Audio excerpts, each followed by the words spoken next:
Assalamualaikum warahmatullahi wabarakatuh. Selamat datang di Manajemen Informasi Layanan Kepegawaian Hybrid Application Kecamatan Margasari, Kabupaten Tegal. Baiklah, sebelum kita memulai panduan penggunaan Manajemen Informasi Layanan Kepegawaian Hybrid Application Kecamatan Margasari, Kabupaten Tegal, mari kita pahami dulu apa itu Manajemen Informasi Layanan Kepegawaian Hybrid Application Kecamatan Margasari, Kabupaten Tegal.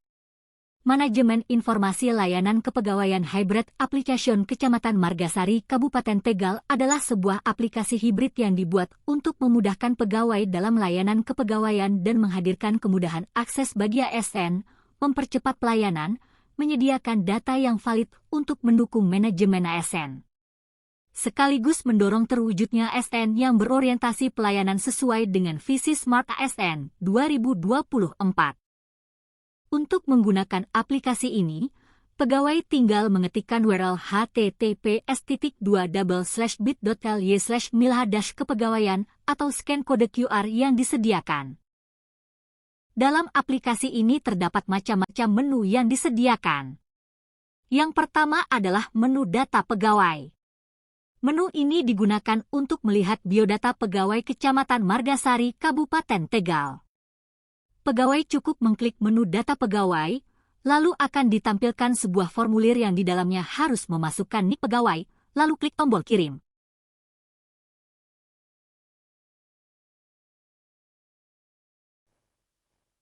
Setelah itu maka akan muncul link untuk melihat dan mengunduh data pegawai.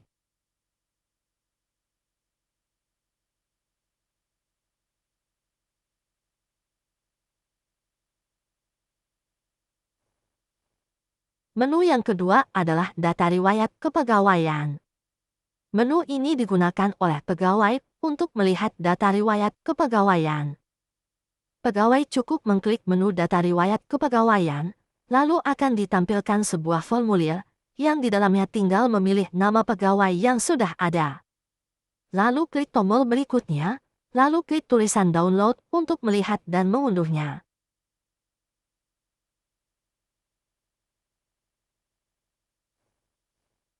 Setelah itu klik tombol kirim.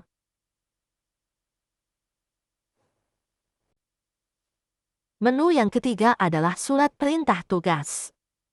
Menu ini digunakan oleh pegawai untuk membuat surat perintah tugas. Pegawai cukup klik tulisan surat perintah tugas, setelah itu akan muncul halaman formulir pembuatan surat perintah tugas.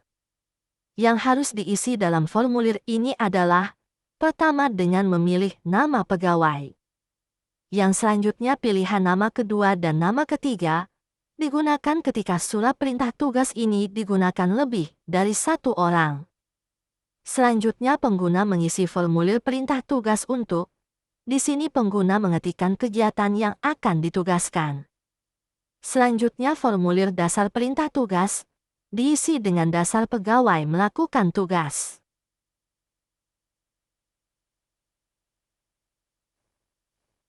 Untuk formulir hari tugas, tanggal tugas, waktu tugas dan tempat tujuan tugas, diisi menyesuaikan waktu dan tempat akan melaksanakan tugas.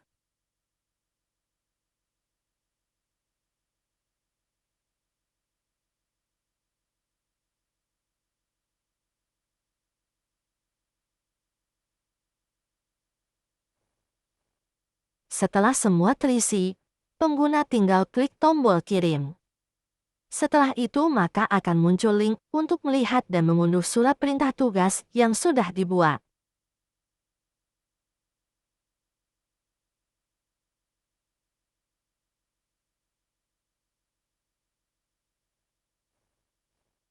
Selanjutnya menu yang keempat adalah surat perjalanan dinas. Menu ini digunakan oleh pegawai untuk membuat surat perjalanan dinas. Penggunaannya hampir sama dengan menu surat perintah tugas, di mana pegawai tinggal mengklik tulisan surat perjalanan dinas lalu mengisi formulir yang sudah disediakan.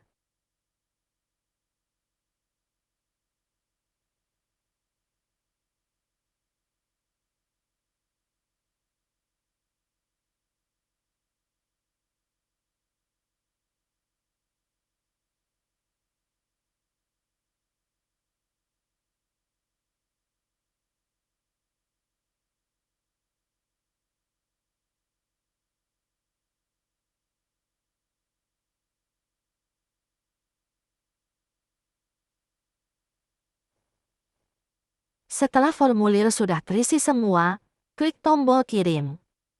Setelah itu maka akan muncul link untuk melihat dan mengunduh surat perjalanan dinas yang sudah dibuat.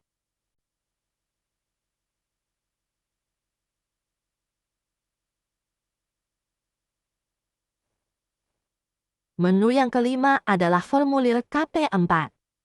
Menu ini digunakan oleh pegawai untuk membuat surat keterangan untuk mendapatkan pembayaran tunjangan keluarga. Cara penggunaannya, pegawai tinggal klik tulisan formulir KP4, maka setelah itu akan muncul formulir yang harus diisi.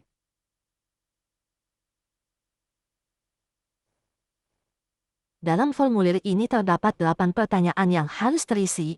Yang pertama adalah nama pegawai,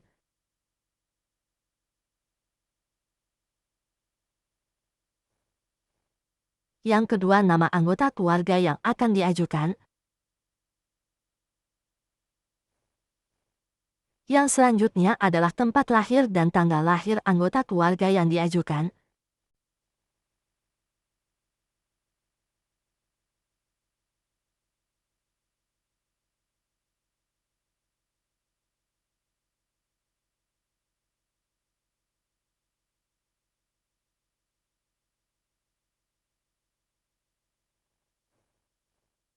yang kelima adalah status anggota keluarga yang diajukan.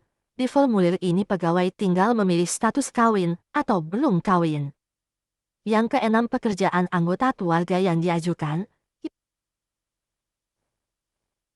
Yang ketujuh adalah status keluarga yang diajukan, dengan pilihan jawaban yaitu suami atau istri atau anak kandung.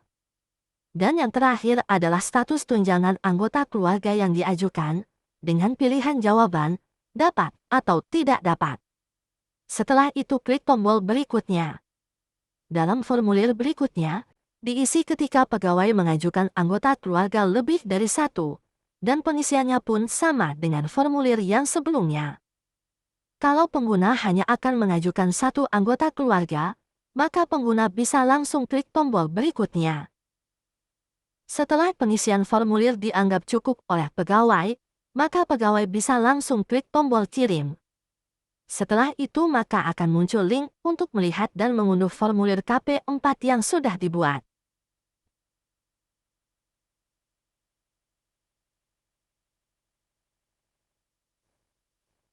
Selain 5 menu tadi, dalam manajemen informasi layanan kepegawaian hybrid application Kecamatan Margasari Kabupaten Tegal, terdapat juga menu beranda, menu dasar hukum dan menu lainnya. Menu beranda adalah tampilan awal aplikasi ini ketika dibuka. Menu dasar hukum adalah menu yang di dalamnya terdapat regulasi atau aturan tentang kepegawaian atau ASN. Dan menu lainnya adalah menu yang di dalamnya berisi tentang menu usulan kenaikan pangkat, menu rekap data dan menu panduan. Untuk menu usulan kenaikan pangkat dan menu rekap data, diberikan akses terbatas yaitu tidak semua pegawai bisa mengakses.